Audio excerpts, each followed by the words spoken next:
वर्षापासूनचं योगदान देशाच्या संस्कृतीमध्ये याविषयी पुरावे दिले। अनेकदा आम्हाला नकारघंटा ऐकायला मिळाल्या। सध्याच्या गृहमंत्र्यांकडूनही नकारघंटा आम्हाला ऐकायला मिळाल्या होत्या मागच्या सरकारच्या काळात। तरीही जेव्हा जेव्हा संसदेचं सत्र सुरू होतं त्या प्रत्येक सत्रामध्ये महाराष्ट्रातले खासदार हे अभिजात भाषेच्या संदर्भातली मागणी करत राहिले, संबंधित मंत्र्यांना भेटत राहिले। अखेर काल ही घोषणा झाली, मराठी भाषेसह अन्य 4 भाषांना सुद्धा दर्जा दिलेला आहे। त्याबद्दल आम्ही आनंद व्यक्त केलेला आहे आणि या निर्णयाचं स्वागत केलेलं आहे। एक बऱ्याच कालखंडापासून एक मागणी होती आमची, आपल्या सगळ्यांची, ती पूर्ण झाली। ही आनंदाची गोष्ट आहे, ज्याच्यामुळे मराठी भाषेला राष्ट्रीय स्तरावर अनेक विद्यापीठातून आपलं स्वतःचं स्थान निर्माण करता येईल। अनेक गोष्टी आहेत, म्हणजे ते काय एकच गोष्ट नाही। मराठी भाषेच्या विकासासाठी केंद्राकडून आपल्याला पाठबळ मिळेल। अर्थात मराठी भाषा ही छत्रपती शिवाजी महाराजांची भाषा आहे, लक्षात घ्या। मराठी भाषा छत्रपती शिवाजी महाराजांची भाषा आहे, ज्ञानेश्वरांची भाषा आहे, डॉक्टर बाबासाहेब आंबेडकरांची भाषा आहे, बाळासाहेब ठाकरेंची भाषा आहे, महात्मा फुल्यांची भाषा आहे।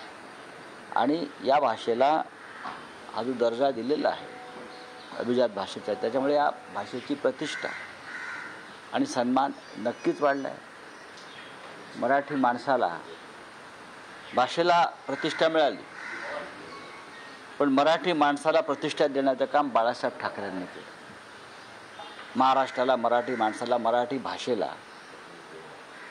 कारण एकेकाळी ही भाषा ही हमालांची, घाट्यांची भाषा म्हणून हिणवली जात होती आणि बाळासाहेबांनी या भाषेला जी प्रतिष्ठा दिली ते सुद्धा आपल्याला विसरता येणार नाही। आता ज्याप्रमाणे मराठी भाषेला प्रतिष्ठा प्राप्त करून दिली सरकारी पातळीवर, त्याच पद्धतीनं माझं आव्हान आहे केंद्र सरकारला, शिवसेनेचं, की मराठी माणसाचा जो रोजगार आपण पळवून नेत आहे अन्य राज्यात, तो कृपा करून थांबवा आणि मराठी भाषेबरोबर मराठी माणसाचा हक्काचा रोजगारसुद्धा त्याला आपल्या महाराष्ट्रात मिळू द्या, ज्यासाठी बाळासाहेब ठाकरेंनी 55 वर्षापूर्वी एक आंदोलन उभं केलं होतं। त्या आंदोलनाचं नाव शिवसेना।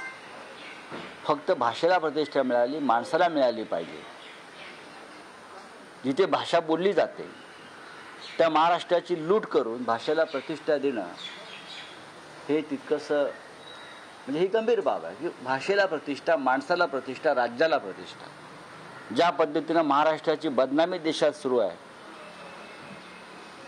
ती गद्दारी पाहता, बेईमानी पाहता या राज्यातली, फक्त भाषेला दर्जा देऊन हा कलंक पुसला जाणार नाही। पण नक्कीच आज आम्ही सगळे आनंदी आहोत। श्रेयवादाची देखील लढाई होऊ शकते, या भाषेला दर्जा मिळवणं श्रेयवादाची देखील लढाई, श्रेयवादाची लढाई नक्कीच होणार। मी कालच सांगितलं आहे, कोणी श्रेय उपटण्याचा प्रयत्न करू नये। ते श्रेय उपटण्याचे प्रकार आता सुरू होतील। आज मोदी आहेतच महाराष्ट्रात, बाजूलाच आहेत, प्रधानमंत्री जे आपले आहेत, तर श्रेयवाद कोण कशाला घेईल? इथे प्रत्येकाचं योगदान या आजच्या निर्णयात आहे। आता फक्त आहे की निवडणुका आहेत, महाराष्ट्राचा रोष आपल्यावर आहे, लोकसभेत दारुण पराभव झालेला आहे महाराष्ट्रात आपला, त्याची भरपाई करण्यासाठी जर तुम्ही केला असेल तर आम्हाला तुमची भीक आणि मेहरबानीची गरज नाही। मराठी भाषा ही महानच आहे। म्हणजे लोकसभेत आम्हाला हरवलं म्हणून तुम्हाला आम्ही आता मराठी भाषेला हा अभिजात भाषेचा दर्जा देतो असं जर कोणाला वाटत असेल ही मेहरबानी, तर ते मेहरबानीची या मराठी भाषेला गरज नाही। मी मगाशीच म्हणालो ही शुरांची भाषा आहे, ही मर्दांची भाषा, ही शाहिरांची भाषा आहे, ही संतांची भाषा आहे। आणि महाराष्ट्रामध्ये ही सगळी परंपरा शौर्याची आणि संतांची ही फार महान आहे। दुसरीकडे पाहायचं तर काँग्रेस आणि राष्ट्रवादी शरदचंद्र पवार पक्षाला MIM कडनं पत्र घेण्यात आलेलं आहे आणि 28 जागा संदर्भात मागणी देखील केलेली आहे. या संदर्भात प्रस्ताव पाठवावा असं देखील काँग्रेस आणि राष्ट्रवादी काँग्रेसमधनं सांगण्यात आलेलं होतं MIM ला. नेमकी शिवसेनेची या संदर्भात नाही, शिवसेनेची भूमिका स्पष्ट आहे. आपल्या आघाडीमध्ये आधीच भरपूर पक्ष झालेले आहेत. काँग्रेस, राष्ट्रवादी, शिवसेना हे 3 प्रमुख पक्ष आहेत.